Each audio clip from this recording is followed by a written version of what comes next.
आपने तो समोसे बहुत खाए होंगे जो हमारे भारत के हर गली मोहल्ले में 5 से 10 रुपए में मिल जाते हैं। पर क्या आप जानते हैं कि अमेरिका में एक समोसे की कीमत कितनी होती है? अगर नहीं जानते तो मैं आपको बता दूं कि अमेरिका में भारत जैसे हर जगह समोसे नहीं मिलेंगे। वहाँ समोसे खाने के लिए आपको किसी बड़े होटल में जाना होगा। और बता दें कीमत इतनी होती है कि आपके होश उड़ जाएंगे। हम आपको बता दें कि अमेरिका में एक समोसे की कीमत $4 यानी 300 रुपए के करीब होता है। दोस्तों, जब हम केले खरीदते हैं तो ये प्रॉब्लम होती है कि सारे केले एक जैसे ही पके होते हैं, जिसकी वजह से हमें 1 या 2 दिन में सारे केले खाने पड़ते हैं। लेकिन साउथ कोरिया के सुपरमार्केट ने इस प्रॉब्लम का यूनिक सोल्यूशन निकाला है। यहाँ 6 या 12 केलों को एक साथ पैक किया जाता है। सभी केले अलग अलग पकने के स्टेज में होते हैं, जिससे आप बड़ी आराम से इन केलों को एक हफ्ते में खा सकते हैं। क्या ये तरीका भारत में भी होना चाहिए? जल्दी जल्दी कमेंट में बताओ। Like, subscribe and share. दोस्तों, आप जरा सोचिए, आपको सिर्फ आइसक्रीम टेस्ट करने के लिए 1.5 करोड़ रुपए मिलेंगे तो आप क्या इस काम को नहीं करना चाहेंगे? अमेरिका में एक शख्स है जॉन हैडिसन, जिनको हर महीने आइसक्रीम टेस्ट करने के 1.5 करोड़ रुपए मिलते हैं। आइसक्रीम टेस्ट करके बताते हैं कि ये आइसक्रीम मार्केट में चलेगी या नहीं। जॉन आइसक्रीम टेस्टर की तरह कंपनी में काम करते हैं। कंपनी ने जॉन के जीप का 20 करोड़ का इंश्योरेंस भी करवाया है।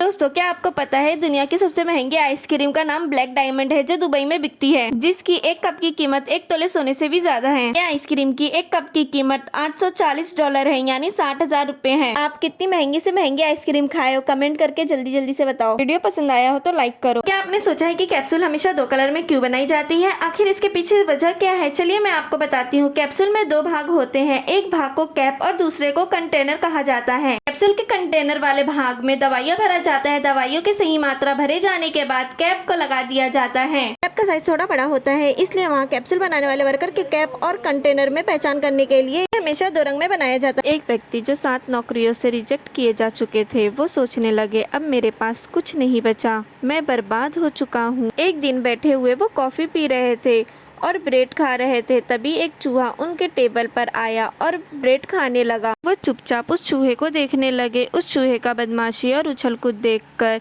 इनके चेहरे पर स्माइल आई और सोचा, क्यों ना इस चूहे के किरदार को कार्टून बनाकर बच्चों को दिखाया जाए। और यहीं से शुरू हुआ मिक्की माउस, जो दुनिया में सबसे ज्यादा पसंद करने वाला किरदार में से एक है। तो और कोई नहीं, बोल्ट डिज्नी थे। डिज्नी कंपनी के मालिक करोड़ों कमाते हैं। दुबई एक ऐसा शहर है जहाँ सोना बाकी शहरों से सस्ता मिलता है। वहाँ के रईस शेख सोने की गाड़ियों से लेकर वहाँ के खाने में भी इस्तेमाल करते हैं। वहाँ सोना तोले के हिसाब से नहीं, किलो के हिसाब से मिलता है। तो आखिर ऐसा क्या है जो वहाँ सोना सस्ता है? दरअसल दोस्तों, दुबई कच्चा सोना साउथ अफ्रीका से इंपोर्ट करता है। उसी सोने से एक ज्वेलरी तैयार की जाती है। इसके अलावा दुबई में सोना खरीदने पर सिर्फ 5% वेट के अलावा कोई भी इनकम टैक्स नहीं लगता। बाकी देशों जैसे इंडिया में weight plus GST plus excise duty plus labour charge plus ऐसे कई अलग अलग टैक्स लगते हैं, जो सोने की ज्वेलरी को काफी महंगा बना देते हैं, जिसकी वजह से इंडिया में काफी लोग सोना नहीं पहन पाते हैं। दोस्तों, क्या आपको पता है 1901 में ड्यूनकेन मैकडोगल नाम का एक डॉक्टर था, जो कि आत्मा यानी शॉल के वजन को मापा था। आत्मा के वजन को मापने के लिए उन्होंने उन पेशेंट को चुना था जो तुरंत मरने वाले होते थे। मरने के कुछ देर पहले उस पेशेंट के वजन को मापते थे और मरने के तुरंत बाद मापते थे। पेशेंट का 21 ग्राम वजन कम होता। एक्सपेरिमेंट 6 लोगों के साथ किए और 6 लोगों का 21 ग्राम वजन घट जाता था। और इस प्रकार उन्होंने ये प्रूफ कर दिया कि आत्मा का वेट 21 ग्राम होता है। क्या गजब के डॉक्टर थे। क्या आपको इस आत्मा पे बिलीव होता है? कमेंट करके बताओ और वीडियो को लाइक करना ना भूले।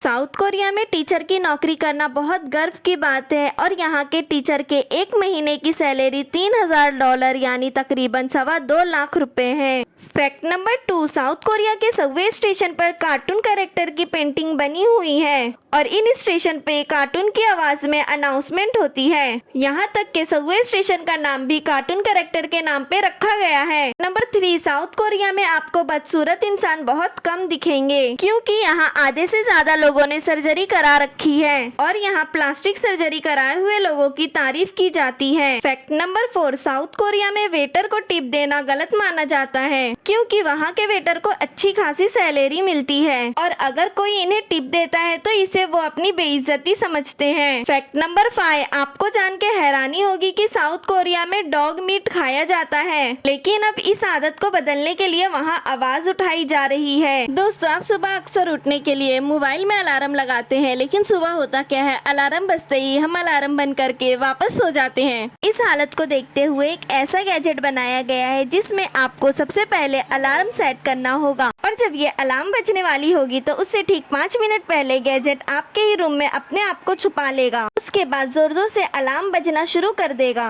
और ये गैजेट आपको उठने के लिए मजबूर कर देगा। आप सुबह उठो और इस गैजेट को ढूंढकर अलार्म बंद कर दो। अगर आप अलार्म बंद नहीं करेंगे तो आपको ये अलार्म परेशान कर देगा। दोस्तों, क्या आपको पता है थाईलैंड में बहुत साल पहले एक नियम था, वहाँ के महारानी को कोई जाने अनजाने में छू लेता तो उसे मौत की सजा दी जाती। एक दिन थाईलैंड की महारानी सनंदा कुमारी रत्ना अपने बच्चों के साथ नाव पर सफर कर रही थी। तभी अचानक नाव पलट जाती है और नाव डूबने लगती है, लेकिन उस नियम के कारण कोई भी महारानी को बचाने नहीं गया, क्योंकि उन्हें डर था कि कोई भी महारानी को छूता तो उसको मौत की सजा दी जाती। क्या आप उस जगह रहते तो महारानी की जान बचाते? मीना कुमारी, जो कि इंडियन फिल्म की ग्रेट एक्ट्रेस थी, तो उनके साथ एक ऐसा कांड हुआ कि उनको उनके एक फैन के साथ चाकू से ऑटोग्राफ देना पड़ा। ये बात तब की है जब मीना कुमारी पाकीज़ा फिल्म की शूटिंग के लिए दिल्ली जा रही थी। मध्य प्रदेश के शिवपुरी में रात में कार का पेट्रोल खत्म हो गया, जिससे उन्होंने सोचा यहीं ठहर जाते हैं। अभी 1 दर्जन डाकू आकर उनके कार को घेर लेते हैं। उस कार में बैठे लोगों से पूछते हैं तो पता चलता है कि वे लोग शूटिंग करने गए थे और पीछे मीना कुमारी बैठी है। पहले तो उन डाकुओं का प्लान था कि उनको लूटने का, पर जैसे ही पता चला कि मीना कुमारी कार में बैठी है तो डाकुओं का हाव भाव चेंज हो गया। उन डाकुओं ने सभी लोगों के रहने का इंतजाम किया। सुबह होने पर पेट्रोल भी मंगवा दिया। जब वो लोग जाने लगे तो डाकुओं का सरदार ने मीना कुमारी से बोला, आप मेरे हाथ पर चाकुओं से अपना ऑटोग्राफ दो। जैसे तैसे करके मीना कुमारी ने उसके हाथ पर ऑटोग्राफ दिया और वहाँ से चले गए। बाद में पता चला कि जिसके साथ वो लोग रात बिताकर आए हैं वो उस समय का नामी गुंडा अमृतलाल था। डाकू भी प्यार में पिघल गया। क्या आप भी किसी के प्यार में पिघले हैं? कमेंट में जरूर बताना। एक ऐसा देश जहाँ शादी करने पे मिलते हैं 4 लाख रुपए, लेकिन क्यों? सुन के हंस पड़ोगे। देखो, वैसे तो जापान मस्त देश है, वहाँ की लड़कियाँ भी खूबसूरत है, लेकिन वहाँ का प्रॉब्लम है कि वहाँ के लोग शादियों में इंटरेस्ट नहीं दिखा रहे हैं। मतलब वहाँ के लोग शादी नहीं करना चाहते, जिसकी वजह से वहाँ की सरकार बहुत टेंशन में है, क्योंकि अगर शादी नहीं करेंगे तो बच्चे पैदा नहीं होंगे। बच्चे पैदा नहीं होंगे तो वहाँ का नया काम कौन करेगा? नया काम कोई नहीं करेगा तो देश आगे कैसे बढ़ेगा? इसलिए जापान की सरकार लोगों को 4 लाख रुपए दे रही है शादी करने के लिए कि भाई अब तो शादी कर लो। क्या आपको पता है धरती पर एक ऐसा देश भी है जहाँ की औरतें पूरी जिंदगी में सिर्फ एक बार नहाती हैं? दरअसल नमीबिया में हिम्बा नाम की जनजाति है, जिस जनजाति की औरतें अपनी पुरानी परंपरा के अनुसार पूरी जिंदगी में सिर्फ एक बार नहाती है, वो भी अपनी शादी के दिन। कितनी अजीब बात है ना? लेकिन अपनी अपनी परंपरा है, किसी भी परंपरा का मजाक नहीं उड़ाना चाहिए।